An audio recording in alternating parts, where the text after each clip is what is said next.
let's get to Donald Trump trying to invade Venezuela. And because Venezuela has oil, that is where we're at. To some breaking news out of the U.S. now, where President Donald Trump has just announced the closure of the airspace above Venezuela.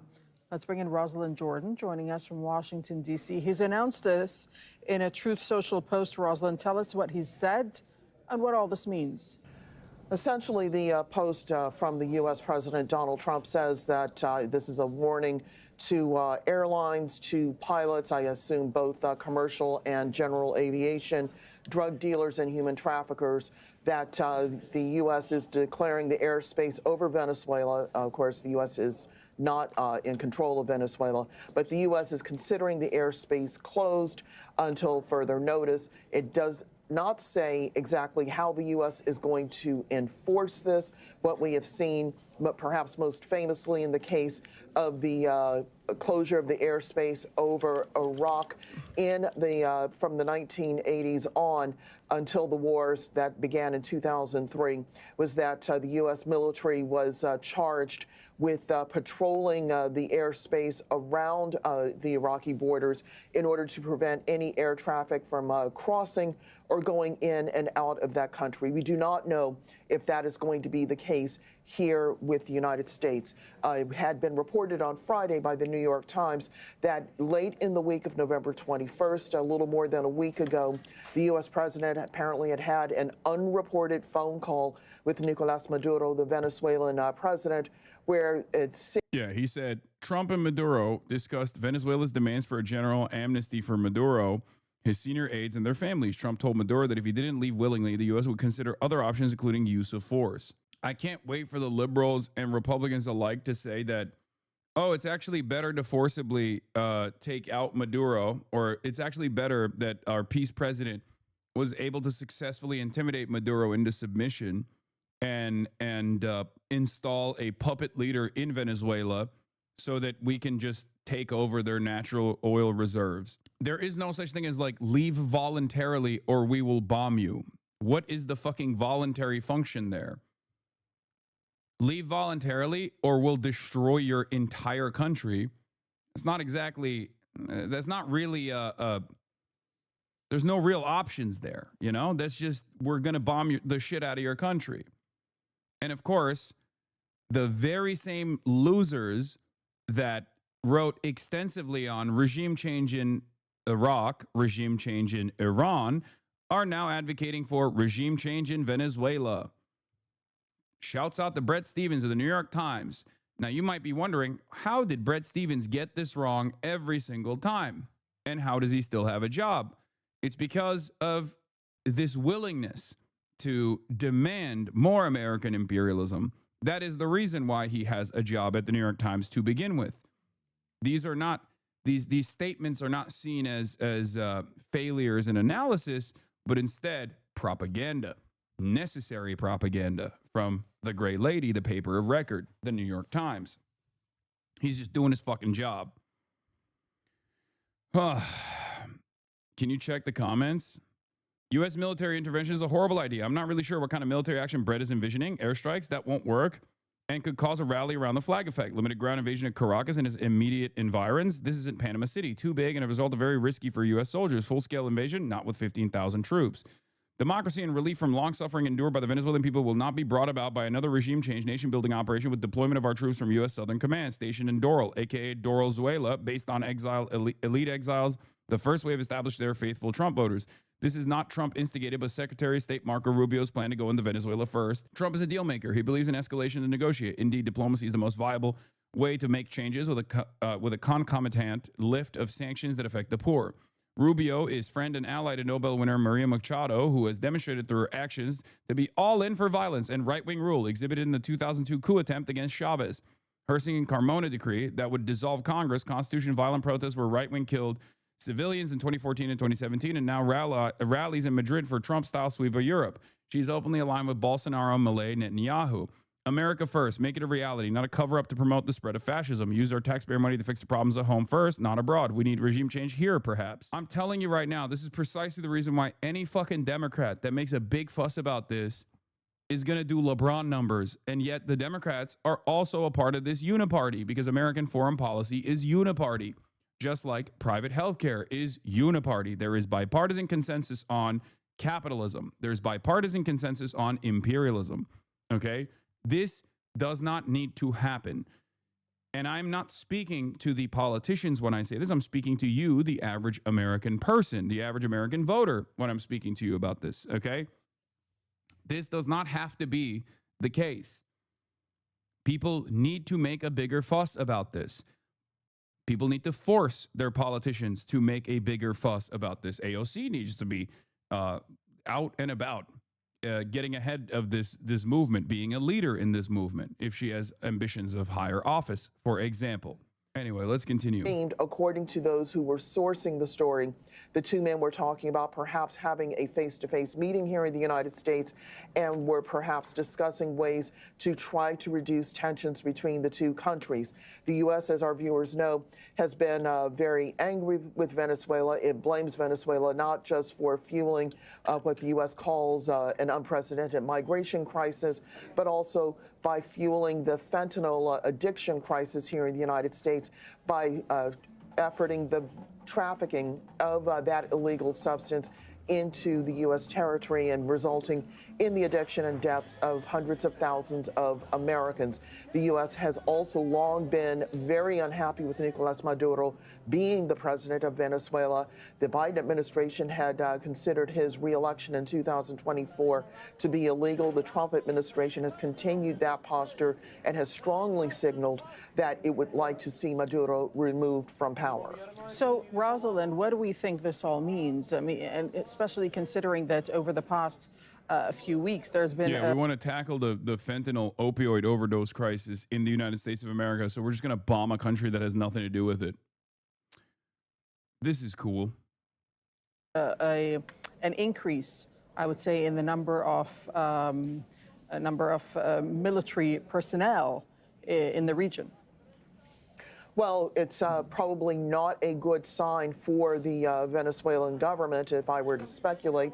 It is worth also pointing out that on Thursday and Friday, the U.S. Defense Secretary, or Secretary of War, as he likes to call himself, Pete Hegseth, was on board the USS Gerald R. Ford, which is the aircraft carrier that has been deployed to the Caribbean Sea in international waters, but not far from Venezuela. Part of that military show of force to perhaps intimidate the Venezuelan government from carrying out what the U.S. says are illegal criminal narcotics activities.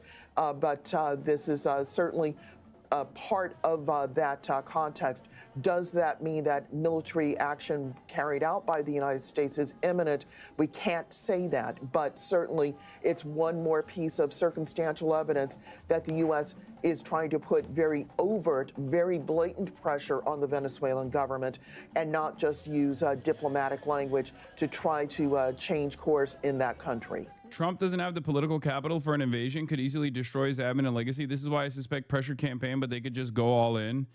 Yeah, but also he's a madman and desperate for deflection, and the people in his ear, the people that he trusts, the sycophants in his ear, like Marco Rubio, might be feeding him wrong information, saying, "Oh, Mr. President, they'll actually rally around you," just like they're telling him, like, "Oh, this is good for both oil and also for, stamping out drugs." I don't even know anymore. I don't know. I don't think these guys are making accurate calculations anyway. How is he going to sell pardoning Honduras narco trafficking former leader to his MAGA base? They don't give a shit about that. It's Honduras. Many of them will never even hear about it. I mean, with the way that Donald Trump operates, though, I think the more likely scenario is like trying to get Venezuela to concede with limited airstrikes or something like that, which is horrible. I mean, it's horrifying to think of, but like a Iran style situation, so he can present himself as like the great deal maker, the great negotiator. 15,000 troops are I don't think enough to do a ground invasion of Caracas or Venezuela in general. So it kind of feels like it's more so an aggressive militant posture against Venezuela, with the hopes that they can just thwart Maduro and install the 2025 Nobel Peace Prize winner Maria Machado as a puppet leader. Yeah, the three people that are pushing for it in the admin are Rubio, Miller, and Ratcliffe. They're the ones who are aggressively and very hawkishly trying to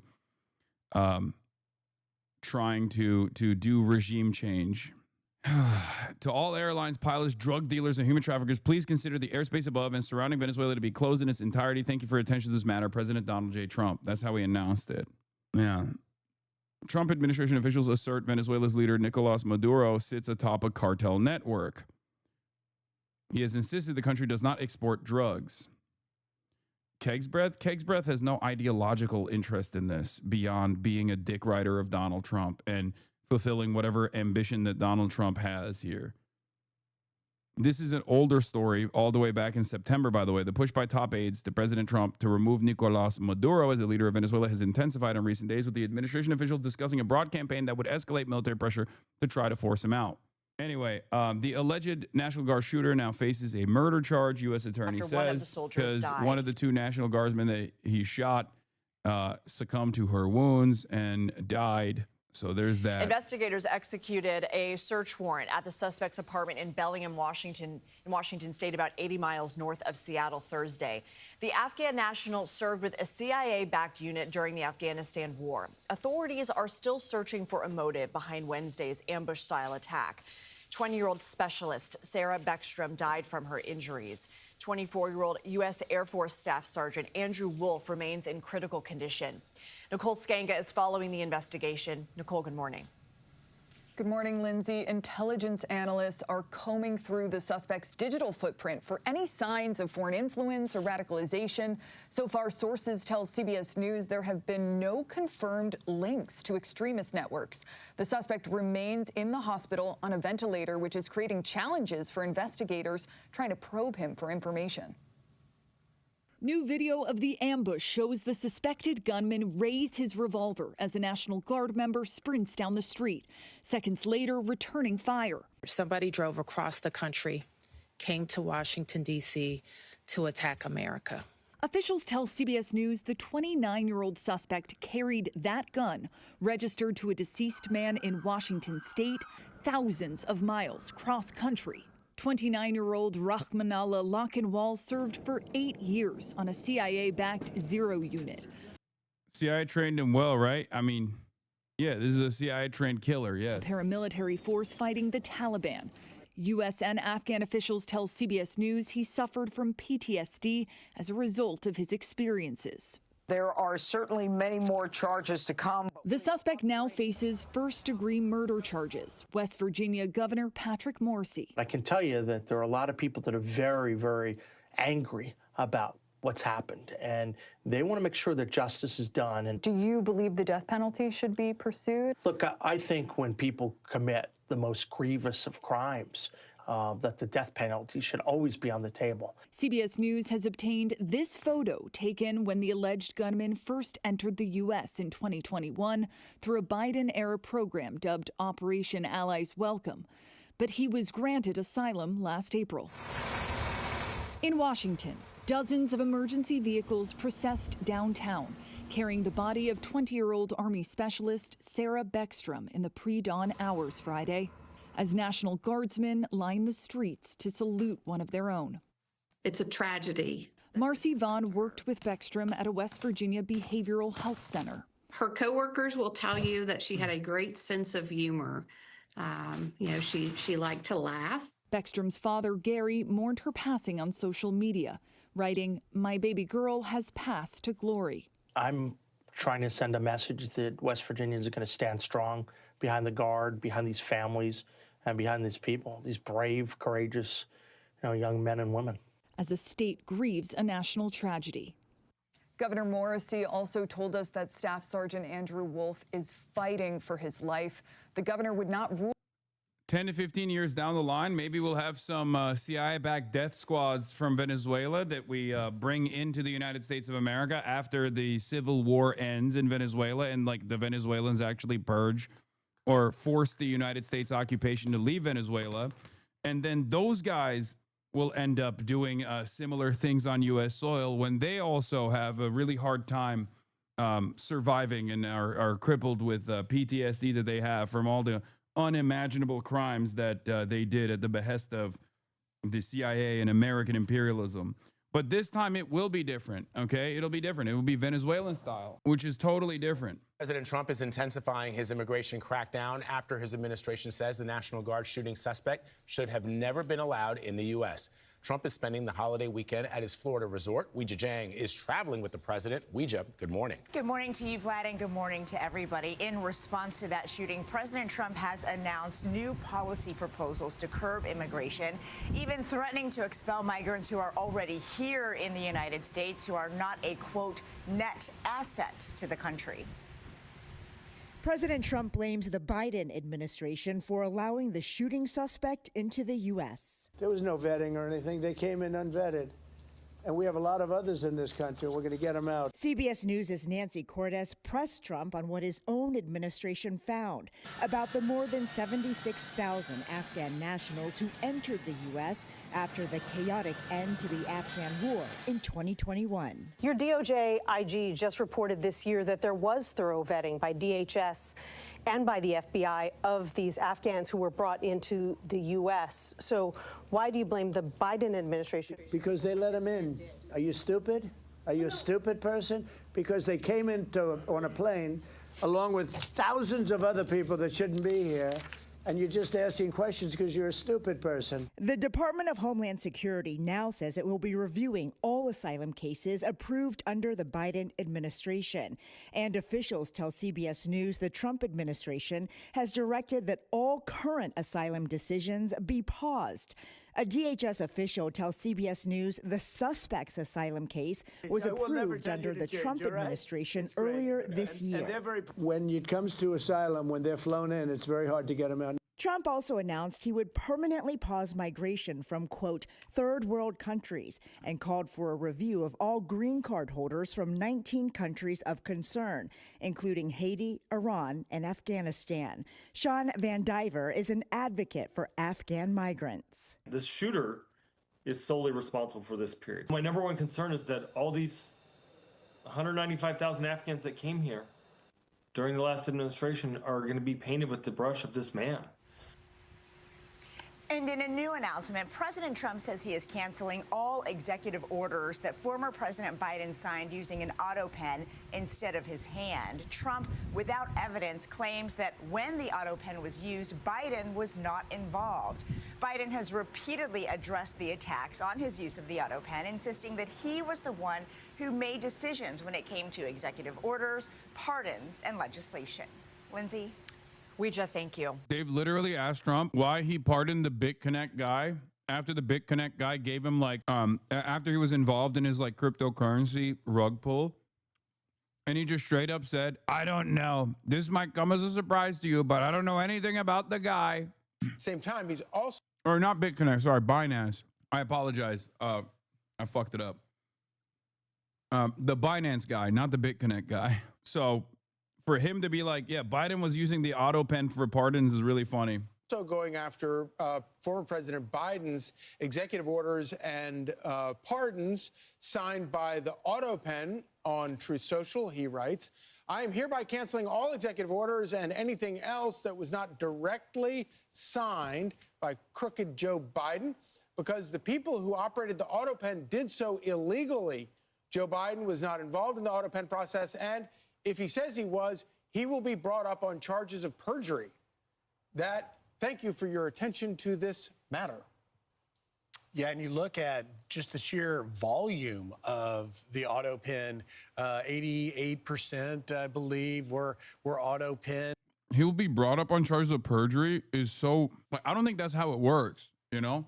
What do you mean you're going to bring him up on perjury? You can see it here, signed by Autopen, 846 out of 958 total documents, 82% signed while Biden was in D.C. And as the Oversight Committee, James Comer's Oversight Committee has looked, he wasn't even present a lot of times the Autopen was being used, which is why it's of course a startling frequency that it's used, but that's not really the point of it. What the point of it is was it actually authorized Yeah, the Constitution does not say anything about an auto pen. It says things about the President of the United States signing things, but it doesn't say anything about a machine. Yeah, famously, Trump loves the Constitution. From the network that brought you for the last 8 months, why due process is bullshit and the Constitution can suck my dick, comes President Trump, the defender of the Constitution, is actually constitutionally defending the use of the auto pen. Machine that is designed to make an imprint that looks like the president's signature doesn't say anything about that. And so it really does raise a lot of very important questions. And obviously the pardon thing, you know, we'll get into all of that. But there are actually cases where the auto pen signed documents, part of the signature was, you know, as president hereby sitteth in the throne of the White House or whatever. And it turns out when you go back and you look at his calendar, he was not even in Washington, D.C., or he wasn't even in the United States when these things got signed. Right. And to be clear, you know, it's interesting because in the estates and wills and estate planning sort of realm of this world, there is never and also with, by the way, judicial orders, you cannot imprint via a vehicle your signature. Like, it requires your actual hand, right? And judges' orders have been ruled vacated because there was a stand. Yeah, but I wonder why they have an auto pen to begin with, if that's the case. Maybe it's because it's the equivalent of clicking on a DocuSign. Perhaps that could be the case. Like, why the fuck would they even design an automatic pen that is a robot arm that perfectly crafts the signature of the president? I wonder why. Used instead of the judge's signature. But to your point about the auto pen here, that the issue is not the use of that. The issue is whether the delegation of executive authority was in fact authentic, was in fact legitimate. And we know that any president can override prior president's executive order. So this, yes, as long as I think the sort of implementation is beyond just a Truth Social post. So the issue here in the pardons is squarely whether indeed it was President Biden's intention to have those pardons executed. We know the Hunter Biden one, sure, that's in a different pot.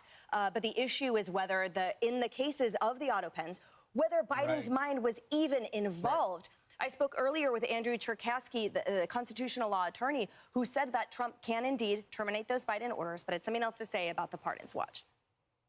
President Trump has absolute authority to cancel prior executive orders, whether it was done with or without a auto pen. So his decision and the announcement that he made actually is, to some degree, is surprising. He could have on day one undone any executive order that was done by President Biden. The fact that it was or was not the auto pen is not even an issue that prevents President Trump from pulling back those executive orders. The more interesting question, I think, comes in when we start to look at the pardons that President Biden signed with an auto pen. The nature of the text alone suggests that President Biden was just engaging, or his staff was engaging in pardons that have no meaning or effect when played out in the long run. Yeah, letting out child murderers and recidivists, homicide. I mean, it is.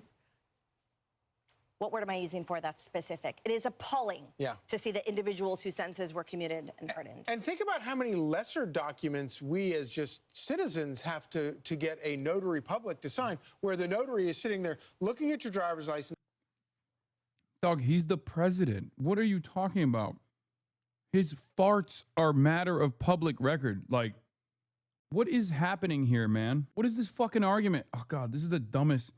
This is the dumbest point of contention yet. This is one of the consequences of just like having to defend whatever the fuck Trump is mad about at any given moment. I don't think anyone gives a shit about this. It's watching you actually with your hand sign your signature on some, again, lesser document than the documents that this auto pen were just signing willy-nilly at the direction of Lord knows who. Well, and you know, some of the pardons that we know the auto pen did were members of Biden's family, not Hunter excluded, but they're family. He got the special one. You got General Mark Milley, you got Dr. Anthony Fauci, you got members of the members of the Biden family, Dr. Fauci, and woke General Mark Milley. January 6th committee, so it's gonna be interesting to see where that goes. It sure will be. I'm Steve Ducey. I'm Brian Kilmeade.